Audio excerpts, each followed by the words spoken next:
Yahweh calls you, assigns you a mission for him, he will then equip you and then also anoint you to walk in that equipping. Hi, this is Barry Phillips with 10-Minute Torah, day number 2, the Torah portion, Noach. Let's go back to Bereshit, or Genesis, chapter number 6. And it says in verse 13, and Elohim said to Noach, the end of all flesh has come before me, for the earth is filled with violence to them, and see, I am going to destroy them from the earth. Verse 14, make yourself an ark of gopher wood, make rooms in the ark, and cover it inside and outside with a covering. Now, what follows are detailed building plans and blueprints for the construction of an ark. Strange thing here. When we see that Noah comes out of the ark, he doesn't go into the carpentry business. It doesn't say he built the house or furniture. It says that he planted a vineyard. Could it not be that Noah was not a construction engineer? He was not a feller of trees. He was not a builder of things, but a farmer, a man of the soil. Now, that's not to say he couldn't have built something, but it would seem, if we read the storyline correctly, that Yah called Noah to operate outside of his given profession and outside his skill set in order to save mankind. You see, if we look at verse 22, it says, and Noah did according to all that Elohim commanded him, so he did. He finished the building project. The Midrash, the Jewish commentary, says that it took 120 years for him to build this ark. It says that chapter 7, verse 1, and Yahweh said to Noah, come into the ark, you and all your household, because I've seen that you're righteous before me in this generation. He was to build this ark for himself and for his family. Now it says that he was 600 years old when he went into the ark. If he had been building the ark for 120 years, then he was 480 when he started, which means that his sons would have been approximately 100 years old going into the ark. His sons were raised in the ark building craft, and that's what they knew. That's what he had given himself to. Now, what it also says that if he was busy building the ark, this would required him to go and find the right trees, gopher wood, cut them down with a hand tool,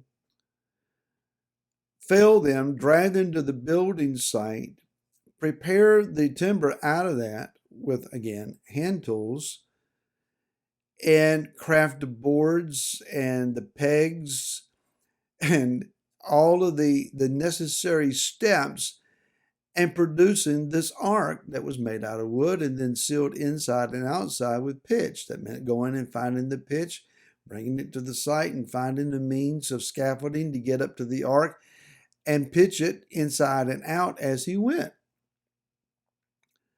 None of this is an easy task. No wonder it took him so long to complete the task. But he had to stay at it. What I'm saying is he would not have had time, perhaps, then to produce a living. Yah sustained him. So he's called him outside of his normal way of life, his normal procedure of creating a living.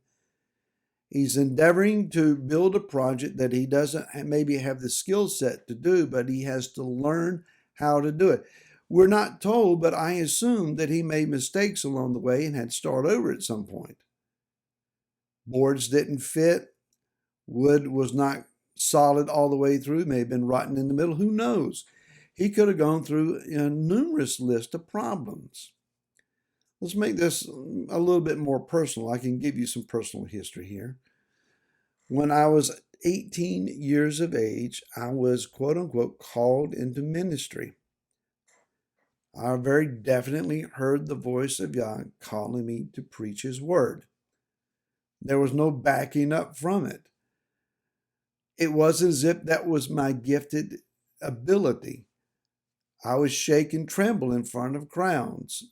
I would nervously try to talk and stumble all over my words. Sometimes I still do. But as I entered into ministry, one of the first forms of ministry was evangelism, which meant I would travel from one church to the other preaching revivals. That meant that I had to learn how to travel, how to pack for a week or longer.